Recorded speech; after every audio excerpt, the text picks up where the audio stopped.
Good morning and welcome to Unfiltered Vision News, bringing you the news unfiltered Monday through Friday. Thank you so much for joining us this morning. And with that, let's get into honoring God with our body. Please guard our mind and our thoughts. God, help me fix my thoughts on what is true and honorable and right and pure and lovely and admirable. So I will think about things that are excellent and worthy of praise. God, please protect our ears and help us listen to your voice. God, help me be quick to listen, slow to speak, and slow to become angry. God, please protect our eyes from sin's damage. God, I make a covenant with my eyes not to look lustfully. God, please speak life over my mouth. God, set a guard over my mouth. Lord, keep watch over the doors of my lips. God, please help our hands to serve generously.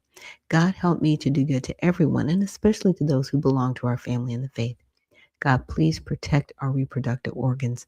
Help us to honor you, God, with purity. God, help me to honor you with your body. And God, please protect our feet as we walk along your path. God, let your word be a lamp for my feet and a light on my path. And if you are joining us for the first time this morning, thank you so much for joining us here at Unfiltered Vision News. That is a statement of faith or prayer, so to speak, that we like to say every morning just to set our hearts and our minds right before we get into all of this wonderful news that we've got going on, right? So, with that, let's get into it. It's kind of jam packed today, but I wanted to quickly go over the flock safety cameras are more secure for a more secure society or an invasion of privacy. And I think it's a little bit of both. I lived in a city where we did have surveillance, but it wasn't abused. It was actually used to make sure that the residents were safe. There was a time where there was someone who had actually been convicted of child predatory behavior, and he was in an area of the city where he was not supposed to be. And due to that surveillance, the police were able to get him, apprehend him, and remove him from the city. Let's see, boundaries, right? They were able to take him outside of the city. You're not supposed to be here. You're already convicted of a crime. You're not supposed to be next to the elementary, junior high, or high school, right? You got to go. And the problem with these cameras is that there are flawed humans that are behind the cameras. It's not so much the cameras, it's the flawed humans behind the cameras. So if we're going to use something like this, we do have to make sure that the people that are using this technology, they're not abusing the technology, right? Because we've heard a lot of people saying they're following exes and, doing other kind of weird things. I'm like, you know, and of course, computers aren't perfect. They're going to make mistakes. Somebody was mistakenly apprehended for a crime that they didn't commit, right? So it's that kind of stuff that people are really up in arms about these flock cameras. But we've been being surveilled for decades. So I think it's a matter of people actually knowing that they're being monitored that's really bringing all of this out. But I'm really hoping that we can, if you're going to use it properly and not abuse it. With that, let's get into our trending topics on X. So we've got a Massachusetts governor signing a bill easing late term abortion limits. Early COVID vaccine claims resurface in online clips, and RFK announces steps to curb food additives and boost real foods. Okay, that's a good thing. So here we go. So the Prioritizing Patient Access to Care Act removes prior restrictions on abortions after 24 weeks, which has been limited to cases like protecting the mother's life, health, or fetal diagnoses. Healy and supporters say it helps families in tough medical spots avoid out of state travel, effective in 90 days, placing Massachusetts among the 10 states without gestational limits. Online reactions split sharply, with figures like Riley Gaines calling for celebration, calling the celebration sinister, and others sharing images of viable premature babies to highlight concerns over late-term procedures. Okay, here's the problem. There can be complications with pregnancy. It happens. It is what it is. The problem is the classification.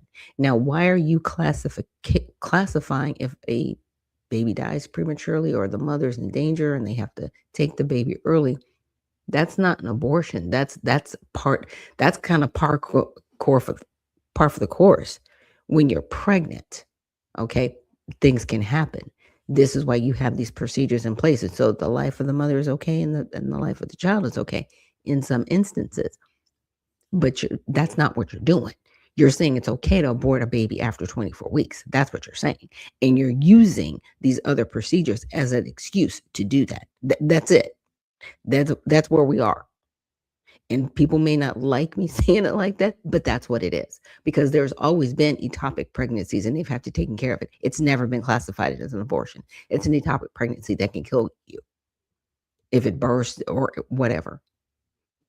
So what are we talking about? Yeah. Yeah. It's really crazy. Yes. So this is a 34-week-old baby outside the womb. And this is what Democrats are celebrating killing. And somebody could have an abortion on a child like this. And it still goes back to what's happening with the body parts. Are y'all still doing your little black market thing? Because that was really profitable for, Planned Parenthood. And they were bragging about it, all the cars that they could buy and all the stuff that they could do. And then sick doctors making the fetuses dance. Like, it's just disgusting what some other humans have been doing. I'm just telling you right now, it's gross. All right. Massachusetts, you're failing on this one. I got to give you a thumbs down. Okay, the next story we're going to get to is early COVID vaccine claims resurface in online clips. So I think now they're bringing things back around again. After all this exposure, now they're bringing things back around. So social media posts compile statements from 2021 claiming vaccination prevented COVID, backed by Pfizer's 95% trial efficacy against infection before variants like Delta emerged. As breakthrough cases rose, messaging shifted to focus on reducing severe illness and death rather than full protection. Some users highlight the change in expectations, while others note trials were under controlled conditions and no vaccine guarantees zero infections for everyone. Well, I get that, but that's not what they said. And they lied to everybody. And with vaccines, and we're going to talk a little bit more about vaccines today, here's the thing. Nothing is 100% guaranteed ever. And if anybody 100% guarantees you anything, they are opening themselves up to a lawsuit. They should lawyer up today. Okay? Because you can't. You can say it can help you. This might assist you. But when you are guaranteeing things at 100%, you are opening yourself up to suit. And in my opinion, a lot of people that were saying a lot of crazy things back then, they should have lawsuits against them because they terrorized the public with this. To me, it wasn't helpful. It was terrorization. It really was. They terrorized everybody. I don't want to watch this, but I guess we should. Let me see. I gotta check my time. And good mornings, bud. Okay, I'm checking my time, making sure because there's some other things I want to get into. But we all lived through this. Okay, so that happened.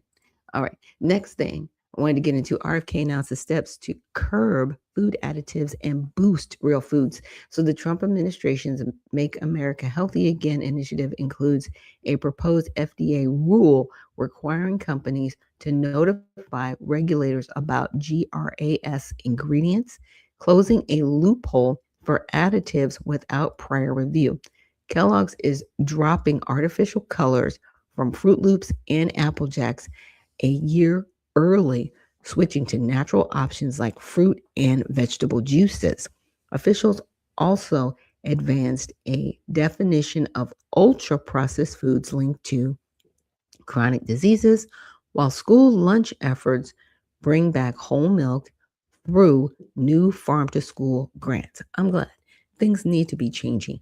And, the whole thing about the cereals overseas, Our cereals, the way we make them here, are banned overseas. They get real fruit juice and vegetable juices in their cereals.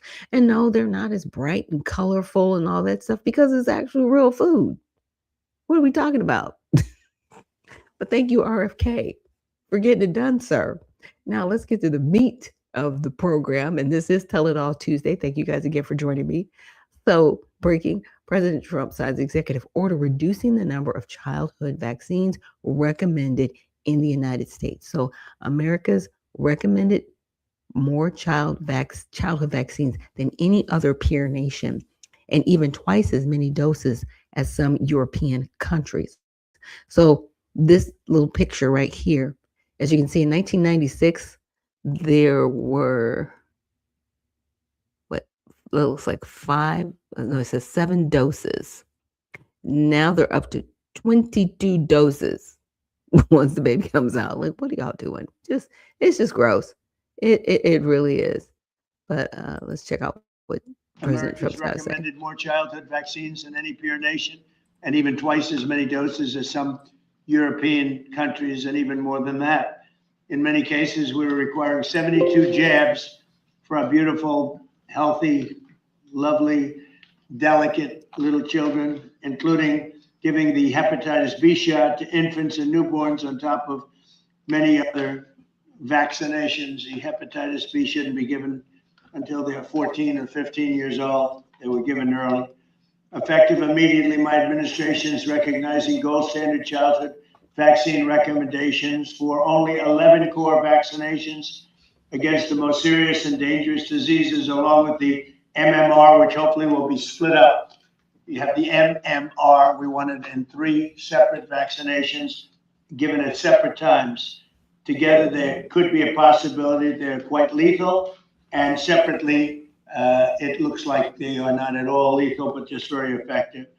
So the MMR, we want to have separate visits, separate times. The vaccine being broken into 3 separate single doses, and vaccines being administered in separate visits. For example, at 1 year, you should have 5 separate visits for vaccines rather than getting them all in the same day. And I saw this early on, and I've seen proof of it, where they have a vaccination that looks like the size of a bottle of soda poured into a little child's body, and bad things happen in too many cases, because this is an explosion. This is an epidemic. So at year 1, you should have 5 separate visits for vaccines rather than giving them all in the same day. Very importantly, vaccinations for hepatitis B, COVID-19, and influenza, among others, are no longer recommended for all children. In addition, this executive order directs the Attorney General to advance legal challenges against states that violate children's rights to religious or medical vaccination exemptions for the exemptions. Other countries with high vaccination rates without mandates for school. Now, what we do is, other countries have very high vaccination rates, and they have not had, and they don't have, it's without mandates for school. Parents can still choose to give their children all of the vaccinations if they wish.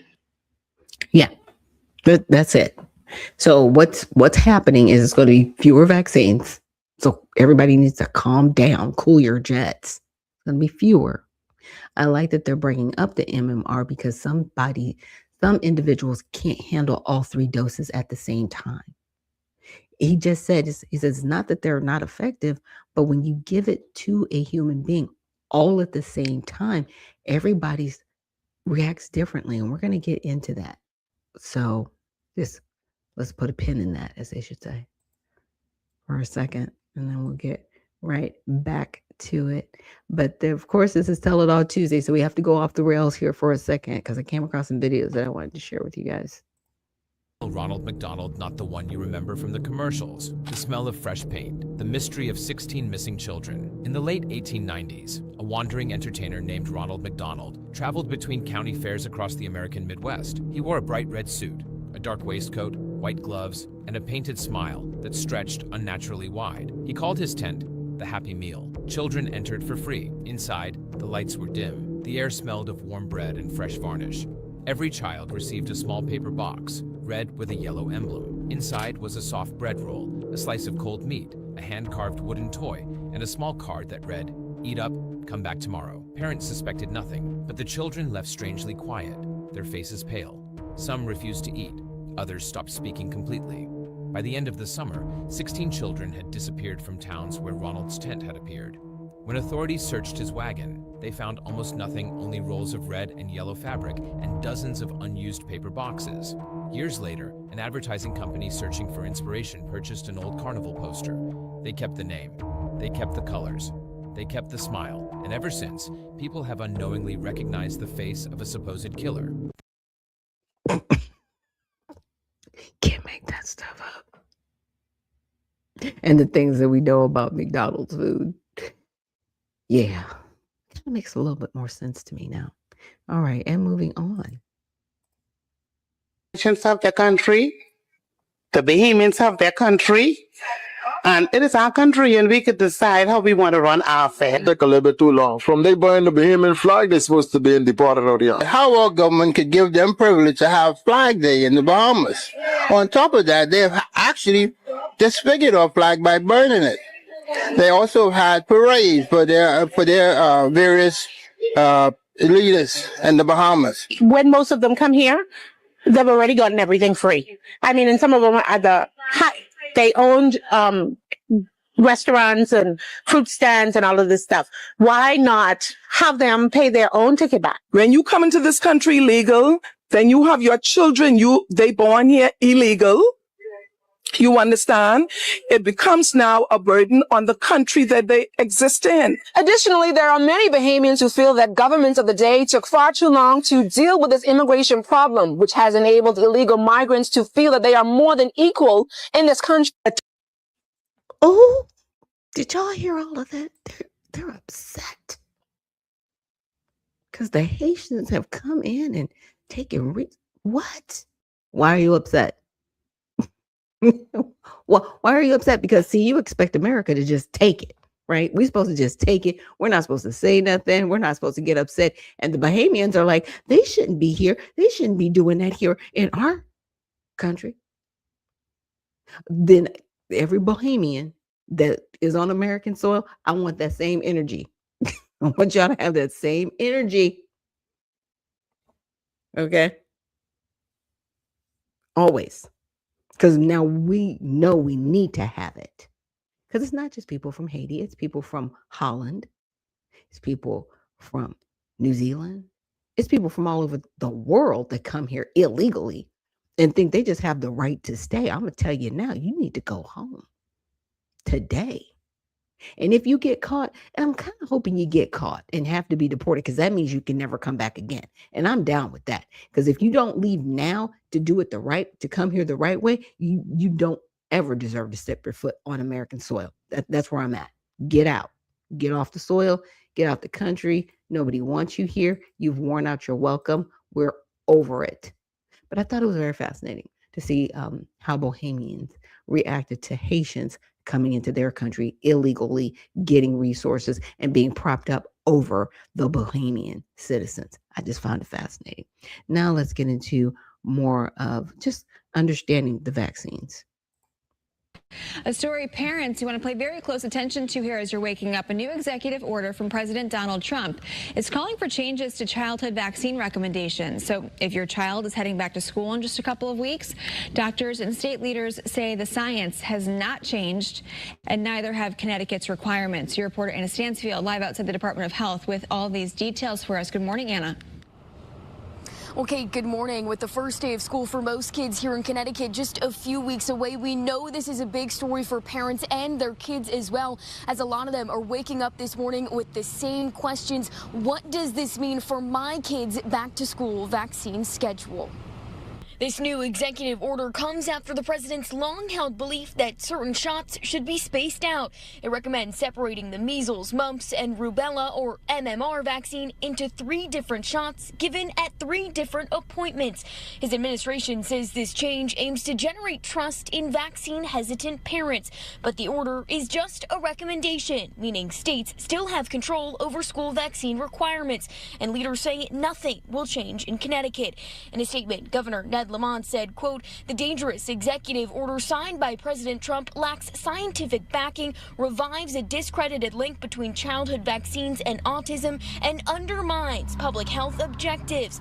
Doctors in our state are reacting too. The vaccine schedule, as is, we know, is safe and we know is very effective. By splitting vaccines, delaying vaccines, and really. Now, here's my thing. A lot of these doctors and scientists, it's this, it's that. Okay, so are you making a guarantee? Because if you are, and somebody gets injured, then you're held liable and responsible. So I want every parent out here to listen to this person. If you live in Connecticut and something happens to your kid, you get to come after this person who told you it is completely safe and effective. That's all I'm saying. Nothing is 100% guaranteed. Nothing.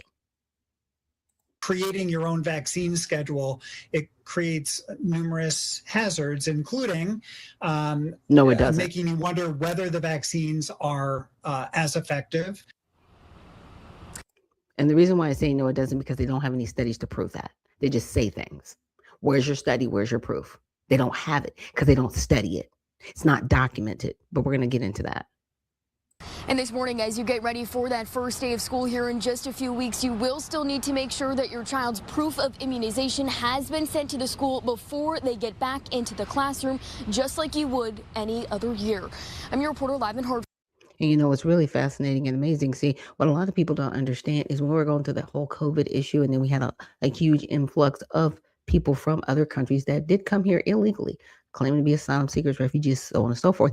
They were actually told they didn't have to vaccinate their children at all. Why was that done? And that was done under executive order by President Biden. Nobody fought back against it. Nobody said anything. It just happened. But you had better get your child vaccinated before they go to school. But this person from another country whose child has never been vaccinated can go straight to school. No questions asked. That happened. So I don't want to hear about the science stuff when you have nothing to back it up. Just saying, lawyer up. At 10 o'clock, controversy brewing over this documentary. It's about vaccinations and their perceived link to autism. And it has just been pulled from a Houston film fest. The decision comes after it was also removed from the Tribeca Film Festival lineup. Our Keith Garvin live now with why the film was removed from the lineup. Keith. Well, Sarah, we're still waiting to hear from the mayor's office, but the film's producers say it was pulled because it conflicts with the city's initiatives on vaccinations. But festival organizers say they do confirm that grant money was on the line. My oldest son, Ian, was walking and running after the vaccine. He was no longer able to do that. It's only had an extremely limited release, and this documentary already is stirring up controversy. The film is called Vaxxed, which explores purported links between vaccines and the rise in autism.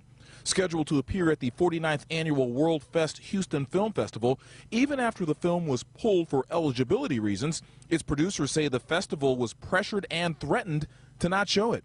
You know, the public deserves to be able to see this film if they choose to do so. The film's researcher shared an email exchange she says is between her and a festival official.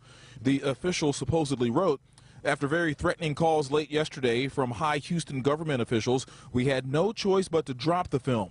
They threatened severe action against the festival if we showed it, so it is out.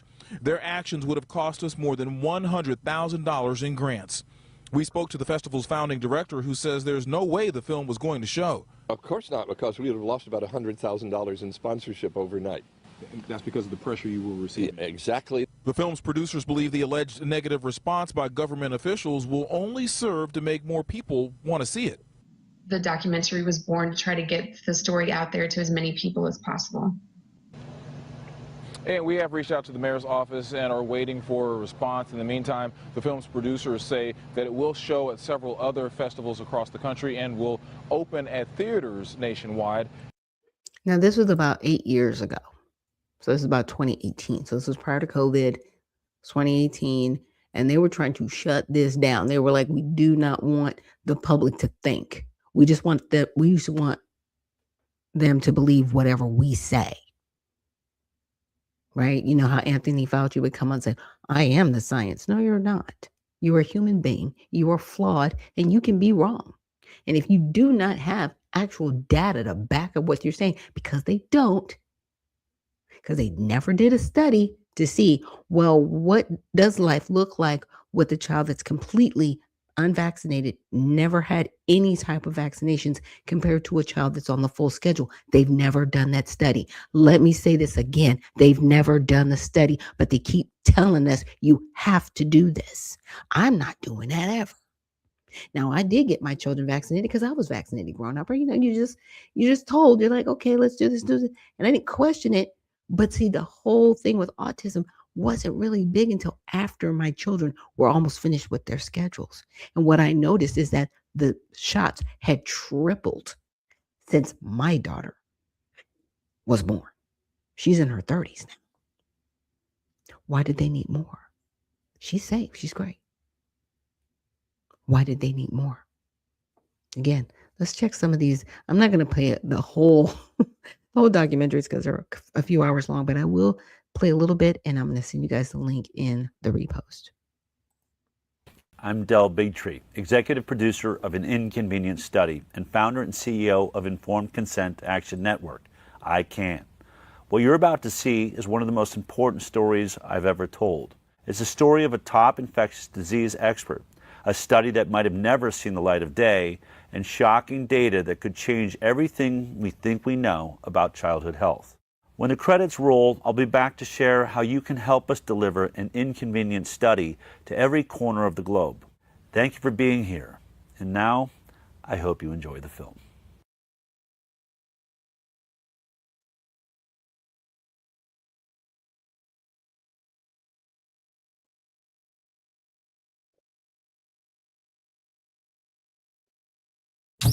Children struggling every day with ADHD? Scott's allergies made it hard to keep up with his friends. Allergic reactions from accidental food exposure. Moderate to severe eczema. Plaque psoriasis. Rheumatoid arthritis. Food allergies. Allergies. Seizure. Asthma. Eczema. IBS. Lupus. We are now the sickest country in the world. The health of American children is in crisis. A huge rise in chronic conditions in kids 17 and under. More than 40% of American children now have at least one chronic health condition. Autoimmune disease like rheumatoid arthritis, juvenile diabetes, lupus, Crohn's disease, all this IBS. I had eczema, asthma, all put out. Allergies, stomach issues. This is to me the one that gets me. Just a few decades ago, 1 in 10,000 children had autism. Today it's 1 in 31. ADD, ADHD, speech delay, language delay, tics, Tourette's syndrome, narcolepsy, sleep disorders, ASD, autism. But there's no way in the world that these kind of rapid increases in the incidence of disease could be genetic. Genetic change takes generations, centuries to play out. What's really... Yeah. So that's just the beginning of it. And I'll also attach the movie Vaxxed. But I also came across this other short.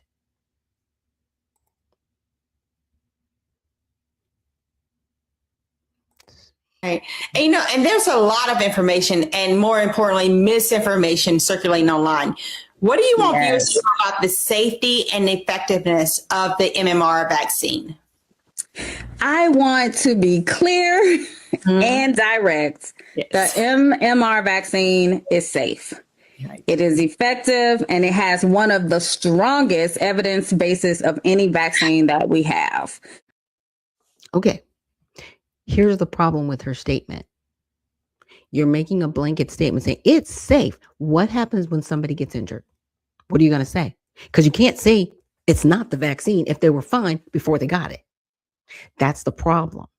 See, a lot of these individuals, they think, they can inject somebody with somebody and be like, oh, if it happens to you, you already had something going on before that. No, they didn't. They were fine. Like that woman in the video before on the newscast, she said her son was fine. The day after, he couldn't walk anymore. He was fine. And then it changed after. So when I see people making these blanket statements, I'm like, lawyer up, as you should. And people should come for you for everything that you don't have for making a statement like that, because nothing is 100% effective. Nothing. There are no guarantees anywhere for anything. Your life isn't even guaranteed. There are people that didn't wake up this morning. Period. They stopped breathing while they slept. It's over. Their life is done. Okay? Nothing is guaranteed.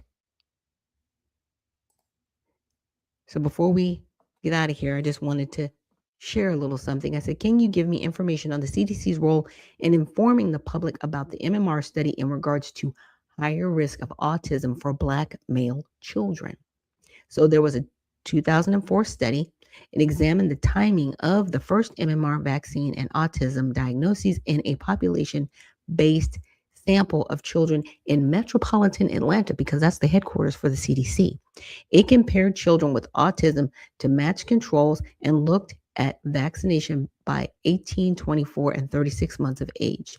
The published paper reported no overall association between MMR timing and autism. The key details involve a subgroup analysis related to race, particularly African American Black boys. The study presented results in two ways. Okay.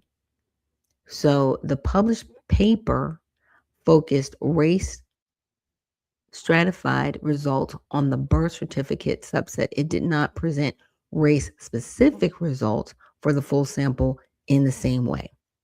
Now, there was a co-author, William W. Thompson, a CDC senior scientist, later stated in 2014 that the team omitted statistically significant findings suggesting higher autism risk among African American males who received MMR before age 36 months. He said decisions about which findings to report were made after data collection, and that he believed the final study protocol was not fully followed. Thompson emphasized that he supports vaccination overall and does not recommend avoiding vaccinations for any group. But you have to tell people, so they have something called informed consent. We had Nuremberg trials that said you have to give people informed consent. We're not doing that anymore. We're just telling people, do this. It's fine. You'll be okay. And that's a lie. Because not everybody's fine, because we're all built differently. Okay. So it went down, asked some more questions. I said, were there any allegations of the information being suppressed or omitted from the public? Yes, there were explicit allegations and a public statement from one of the study's own authors that statistically significant findings were omitted from the published 2004 CDC paper. Why were they omitted? If they're important, they shouldn't have been omitted. People, oh, that's right, because people wouldn't have gotten it. And you wouldn't have damaged people. When I say there are people that should be sued into oblivion today for the harm that they've caused. I mean that with my whole chest. I'm just saying. Okay. And this is the statement from William Thompson. It says, I regret that my co-authors and I omitted statistically significant information in our 2004 article published in the journal Pediatrics. The omitted data suggested that African American males who received the MMR vaccine before age 36 months were at increased risk of autism. And all mothers would have had to do is say, okay, is it okay if I wait till my child is 4 or 5 and then still spread these out? Will my child still be okay? The children would have been better.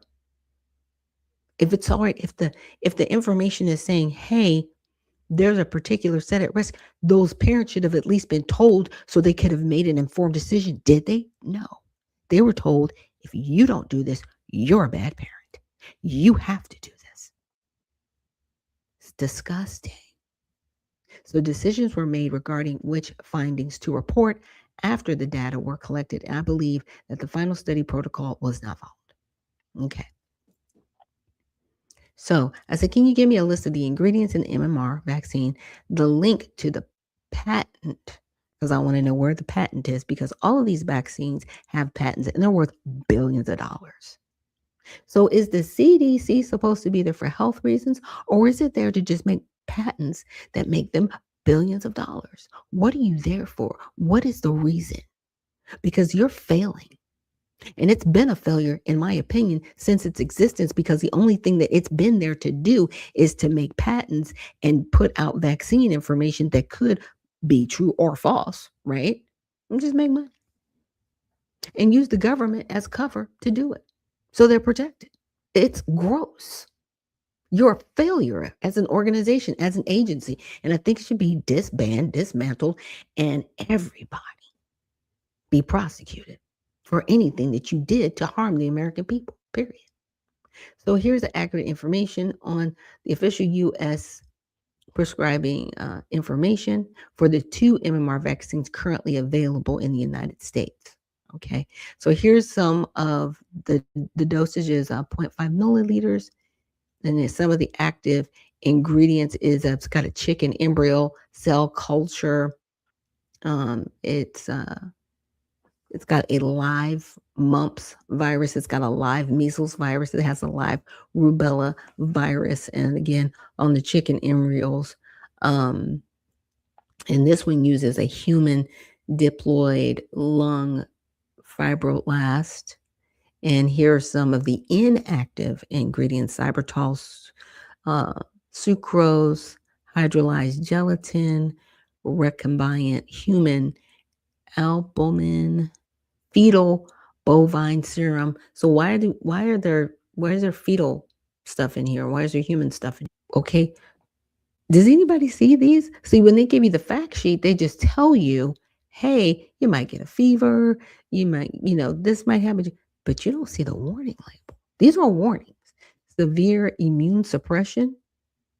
Okay, I thought this was supposed to help your immune system. Moderate or severe febrile illness, active unrelated tuberculosis. If you're pregnant, obviously you should avoid some of these warnings and precautions. Include risk of fever, febrile seizures. You could get seizures with this. Potential for hypersensitivity reaction in individuals with a history of a severe egg allergy. And would you know until you got it? You wouldn't, right? Transient thrombocytopenia, long word, sorry. Or people with a history of it. Let's see, immune competence. If there is a family history of congenital or hereditary immune deficiency, right? Immune globulins or other blood products may interfere with the response if given concurrently. Temporary depression of tubular skin test sensitivity. So these are things, I've never seen these things. They don't warn you. They just give you a fact sheet that says, oh, you might get a fever. If you don't feel good, come and see us. Because if people actually knew what's on the warning labels, they wouldn't give their children these things, because they'd be like, I don't know if my child's going to have the reaction once they take this. Because see, that's called informed consent. And we don't have it in this country. And I'm demanding that we do, especially as parents, grandparents, anybody in this field, taking care of little people. But yes, today, that is our show, our broadcast for Tell It All Tuesday. I will be rebroadcasting the show later in this week. I've got to visit some family because they're a little bit under the weather.